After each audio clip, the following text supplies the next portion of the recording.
Kumusta mga kaibigan sa Wheeler Channel? Ipapakita ko ngayon kung anong gagawin kapag hindi gumagana ang mikropono sa Discord. Punta sa Discord, pindot sa Settings, scroll pababa.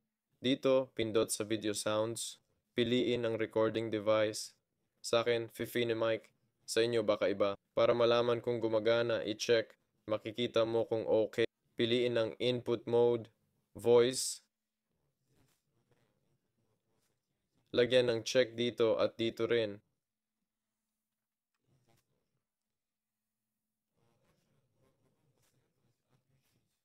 Payo ko, i-off ang noise suppression kasi baka i-cut ang boses mo. Kung di pa rin gumana, punta sa Start, type Sound.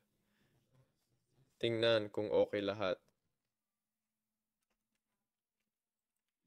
I-type ang sound settings at siguraduhin na ang tamang mikropono ang napili at gumagana.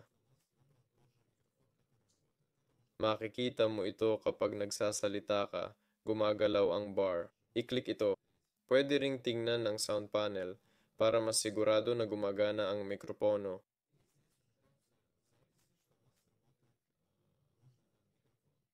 Kung naka-off, i-right-click para i-on. Para i-off, puntahan dito. Pwede ring dagdagan ang sensitivity nito. Makakatulong ito kung halimbawa hindi ka naririnig dahil sa noise cancellation. Yun lang muna. Ako si Waylar. Like at subscribe sa channel. Paalam sa lahat.